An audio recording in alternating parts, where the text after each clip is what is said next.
it's Summer and today I'm doing a book haul. I have, I think, 45 books here, and these are all books that I have been saving up for about a year. These are books that I've either purchased myself, been sent by friends, or from publishers. A couple of years ago, 45 books would have been like a monthly book haul for me, so I've definitely scaled it back, and that has definitely been on purpose. I'm still allowing myself to buy books, but I'm just being more picky about the ones that I buy. I've been using my library a lot more. Like, I think that's probably how I do like 90% of my reading is through my library. But I still love buying books and having physical books in my house, whether it be a trophy copy of a book that I've already read and loved, or ones that I would just like to read in the future. I'm going to start the haul with some books that I got almost exactly a year ago. I got these during my girls trip last year with the Fab Five. They came and visited me and we did some book shopping. I found this graphic novel called Sheets by Brenna Thumler. I got this one at Coppercat Books, which is a secondhand bookstore, and I got it for $7.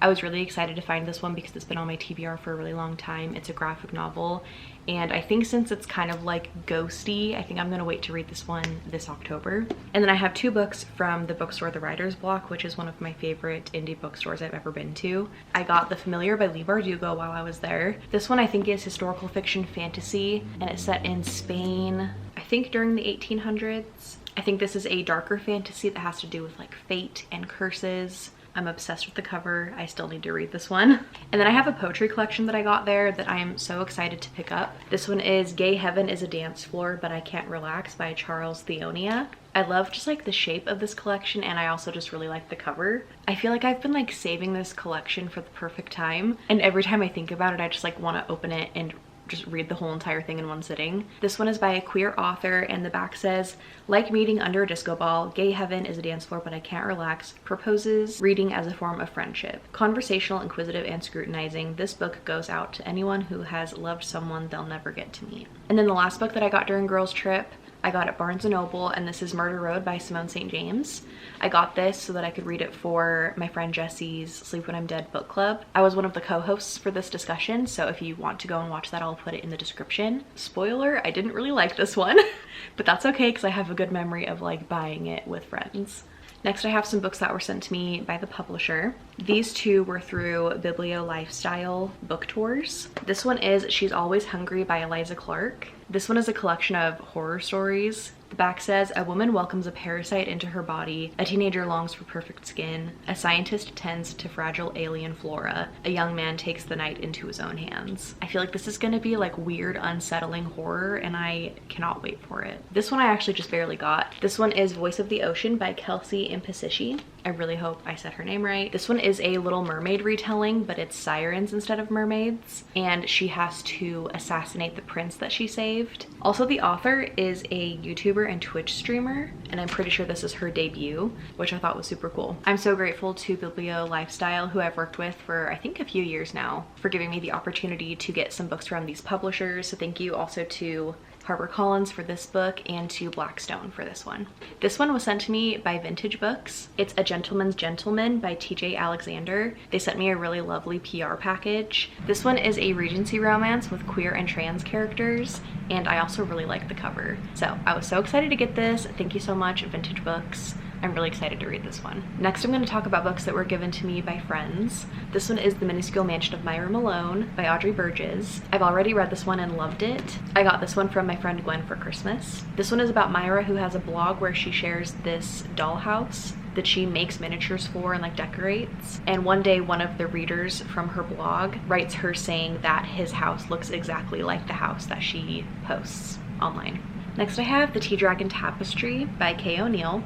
This is a graphic novel. It's part of a series that I really love. This one was sent to me by my friend Melissa. Next, I have Crying in H Mart by Michelle Zauner. This is one that I already read and loved. I give it 5 stars. This one is a memoir about the author's experience with losing her mother, dealing with grief, but also looking back at times in her life, both the good and the bad. And also it focuses a lot on the food that she grew up with, and also her relationship with her mom through food. My cousin Allie got this one for me for my birthday, and it's just really special to me. Next is The Dead Romantics by Ashley Poston. My friend Christy got this for me for Christmas. Christy and I both loved The 7-Year Slip by this author, and she knew that I hadn't read this one yet, so she got it for me. This one I'm pretty sure is also magical realism like The 7-Year Slip, and it's about a woman who falls in love with a ghost, I think. Very excited about this one. Next, I have The 13th Child by Erin A. Craig. I also already read this one and loved it. My friend Jessie sent me this one for my birthday. It's YA that spans years, and it follows the main character who has a gift where she can see the illnesses of people and how to save them,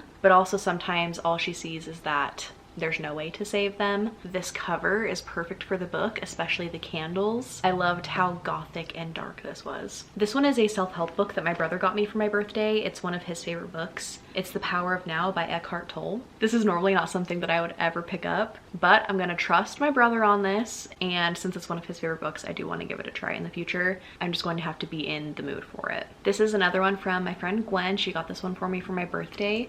It's The Prince and the Dressmaker by Jen Wang. This is a romance graphic novel. I think that it's set in Paris. This one just sounds so cute, and I really like the illustration style. This is another birthday book. It's from my friend Lena. It's this beautiful edition of Sense and Sensibility by Jane Austen. I haven't read anything by Jane Austen yet, and I feel like that is a crime, and I need to fix that really soon.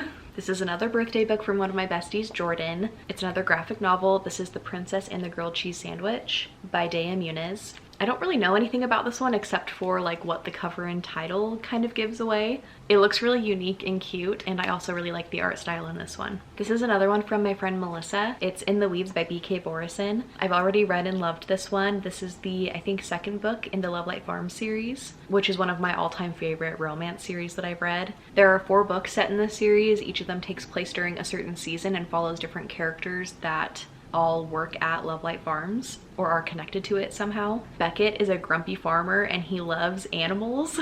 And Evelyn is a social media influencer, and they have a second chance romance in this book. I have another beautiful Jane Austen edition. This one is Pride and Prejudice, and I got this one from my friend Megan for my birthday. I think I have a couple editions of this book now, and like I said earlier, I have not read anything by this author and I really need to. This is just like one of the prettiest covers that I own. Next, I have another really beautiful cover. This is one of my favorite covers ever. This is Picking Daisies on Sundays by Lena Kincotti. This is another one from my friend Gwen. I think this one was also for Christmas.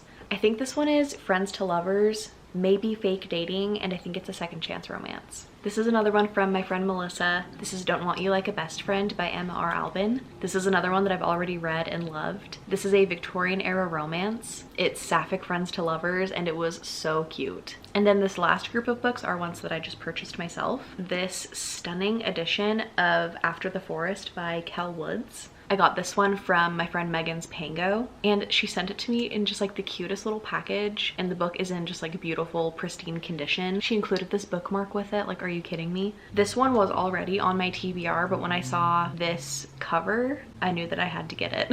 I think this is like a Hansel and Gretel like retelling. It's set 20 years after The Witch in the Gingerbread House. The characters in this one are called Greta and Hans. And it says, Greta has a secret though, the witch's grimoire, hidden away and whispering in Greta's ear for the past 2 decades. And the recipe inside that makes the best gingerbread you've ever tasted. Dark fantasy with potential baking. This might be 5 stars. This one is another beautiful cover. This is the UK edition of Emily Wilde's Compendium of Lost Tales, which is the 3rd book in the Emily Wilde's Encyclopedia Fairies series, which is one of my all-time favorites. I've given both other books in the series 5 stars so far, and I'm really excited to read this one eventually. This is historical fiction fantasy set in our world but with fairies. The main character is Emily Wilde, who is a professor that studies fairies and fairy folklore. These 2 I got on my birthday from Writer's Block. I feel like I'm just making it a tradition now that whenever I go in there, I buy a book of poetry that I've never heard of. This is Smoke and Mirrors by Michael Faudet. The back says, romance seldom happens overnight. Sometimes we have to grow the roses before we can give them. I briefly skimmed over a couple of the poems in this one before I bought it, and the writing style definitely feels like it's up my alley. The other one from Writer's Block is a graphic novel. This is called Off Menu. It's written by Oliver Gerlach and illustrated by Kelsey Jo Silva. This is about the main character, Soup, who loves to cook. and she challenges her toxic boss to a cooking competition. I had never heard of this one before, and it just looked really cute. Next I have one of my new all-time favorite romance books. This is Give Me Butterflies by Jillian Meadows. I need everyone to go and read this book right now. I'm so obsessed with it. It's a STEM romance. It has a single guardian trope. It has she takes care of him while he's sick. It's blurbed by Hannah Bonham Young, which is one of my other favorite romance authors. They work at the same museum and they start off kind of as enemies, and then they grow to become friends and then lovers. And it is so sweet, but also has some like heavy hitting, like deep aspects to it.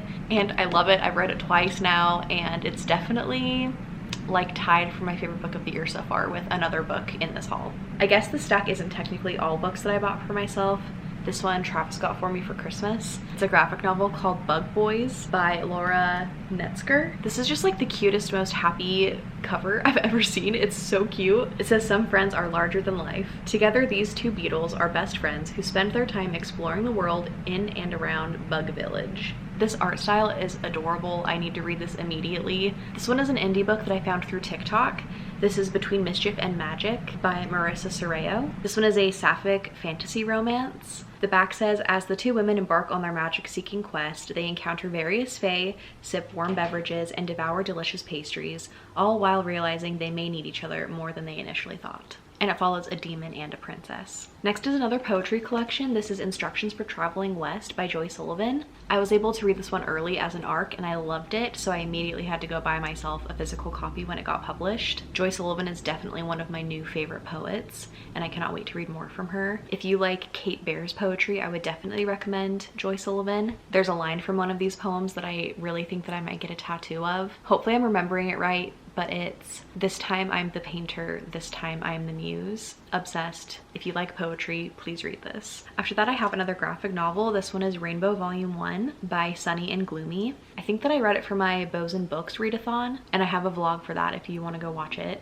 This one is about our main character, Boo, who has a very active imagination. She has a rough home life, and so she kind of escapes to her daydreams a lot of the time. It follows her at work and school, and also while she is developing a crush. This one's from an author that I just mentioned, Out on a Limb by Hannah Bonham Young. I love this book so much. 5 stars. This one has an unexpected pregnancy trope in it, but don't let that like turn you off of this one because it is so good. It's also kind of like Friends to Lovers, and I really loved the disability rep that was in this one. This one I just barely bought at a mobile bookstore. This is Wild Love by Elsie Silver. I haven't read anything from this author yet, but my cousin Allie loves Elsie Silver. I mean, so does pretty much everybody else that reads. So I really need to give her books a try. I love the cover of this one. I think this one is like a billionaire romance, and I think it also might have like some kind of music aspects to it, and it's also a best friend's sister trope, which I lived in real life, so I love it.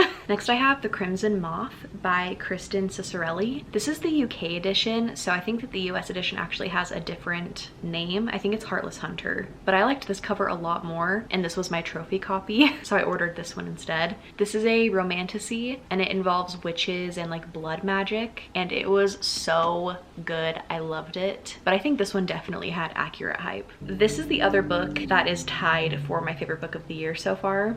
This is We Used to Live Here by Marcus Kleiwer. This one is about a young queer couple who is flipping a house. And one night, this guy and his family knocks on the house that they're renovating, and he says, hey, I used to live here and I would like to show my family around. And then the family cannot take the hint for when they should leave the house. This was a perfect book in my opinion. Like, this is my favorite type of horror, both to watch or to read. It was so well done, and you definitely need to read this physically or like tandem read it. You need to have the physical book in front of you though. This is another one that Travis got me for Christmas, and it's another poetry book. This is Devotions by Mary Oliver. This is a collection of her best work, and I think that it's kind of like a staple for any poetry reader, so I'm really excited to get to this one. This was one of my favorite books of last year. It's The Honey Witch by Sydney J. Shields. This one is a new all-time favorite book. It's a cozy fantasy romance. It's sapphic. It also has other queer rep in it, but it's about this woman who trains to be a honey witch, but with her newfound magic comes a price and a curse that no one will be able to fall in love with her. So good. If I haven't already influenced you to read this book, like, read it. You need to. It's so good. This is another indie book that I found from TikTok. This is All the Yellow Posies by Elaine DeBowen. This cover is so pretty, and it's what immediately made me want to read it. Also, just like the aesthetic pictures that the author was posting to kind of promote this book, it looks like it's right up my alley. It has 1920s Gatsby vibes. It has writers, friends to lovers, magical realism, spiritualism, tarot cards, found family, and heartbreak and grief. This sounds amazing. I think I'm gonna cry. I'm so excited to read it. Next is another poetry collection. This one is What Kind of Woman by Kate Baer. This is my second collection from Kate Baer that I've read, and I just loved it. It's so good. One of my favorite poems from this collection that I always share when I'm trying to convince people to read this is called Nothing Tastes as Good as Skinny Feels. Unless you count your grandmother's cake, hand mixed while she waits for the sound of your breath at the door, or if you consider the taste of the sea, arms raised while you enter, salt at your lips. Or maybe you've forgotten the taste of a lover, your mouth on his skin. I ask, have you ever tasted the cool swill of freedom, the consuming rush of a quiet, radical love? Kate Baer is so good. A lot of her poetry revolves around feminism and motherhood, and I cannot recommend her poetry more. Next, I have Middle of the Night by Riley Sager. He's one of my favorite authors, and I've read all of his books so far. I'm pretty sure that I read this one with my Fab 5 besties for Jesse's book club last year, so I will link that discussion in the description if you want to go watch it. This one was just okay, in my opinion, but I'm really excited for his new book that's coming out this summer. This next book I have so many fun memories around. This one is Wisteria by Adeline Grace. This is the third book in the Belladonna series, and I actually got to go to an author event for this book, so this is my copy from that event. She signed it in this really cool like metallic marker, but I love this series. It's one of my all-time favorite fantasy series. It's YA, but it doesn't feel like too YA. It's dark and gothic. I love the magic that's in it. If you're a romantasy reader, you have to read this. It's so good. This one is a trophy copy. This is Funny Story by Emily Henry. I got an advanced listener copy of this one through Libro.fm, and I loved it, and so I had to go buy my own copy after it came out. This one is about Daphne and Miles, who become roommates after their exes cheat on them with each other. That's so confusing. And it also has fake dating. After that, I have Apprentice to the Villain. It's got some cute little sprayed edges. This is by Hannah Nicole Mayer. It's the second book in the Assistant to the Villain series. This is just a fun, silly time that doesn't take itself too seriously. It's a really cute series. Next up, I have Wings of Starlight by Allison Saft. This is a Pixie Hollow story about Queen Clarion and her kind of like forbidden romance. This one was really cute, but not a new favorite. I love the cover though, and I also just loved how like nostalgic this was. I think we're down to my last 3 books, and these are all like coffee table kind of books. No one is surprised that I had to get the Eras Tour book. Like, are you kidding me? I sadly did not get to go to the Eras Tour, but I went to go and see the movie in theaters with my friend Rachel. I need to actually sit down and like read this one, but flipping through it, I really loved everything that's included, all of the really pretty pictures and the outfits. There's one page that even has like all of the different microphones and I think guitars that were used, and that was really cool. As a Swiftie, I just had to get this. This one is an art book that I got from a library bookstore. It's about the artist Matisse. Here's a little bit of what the inside looks like. I think it also includes artwork that's not by him. This one was marked as $3, but I think I may have even gotten it for like $1.50 or something, which is a steal. All right, we're down to the last book. This one makes me so happy and so nostalgic. This one is Mary Englebright, The Art and the Artist. I talked a little bit about Mary Englebright in my last video, which was my Say You'll Remember Me reading vlog, but Mary Englebright's art was like a huge part of my childhood. She had a magazine that my mom was subscribed to called The Home Companion, and each month in the magazine she would have a paper doll included that you could cut out and use. So my mom would like read the magazine and she would give me the paper doll. So I had a bunch of these paper dolls that were just so cute and like one of my favorite things growing up. So I found this secondhand online for a really good price. It's not in the best condition, but I kind of just don't care. But it's just about Mary Englebright and her art. Her style is just very whimsical and colorful, and I can't wait to like sit down and actually just like fully immerse myself in this book. So those are all of the books that have come into my possession from April of 2024 to April of 2025. Thank you so much for watching, and I will see you in the next one.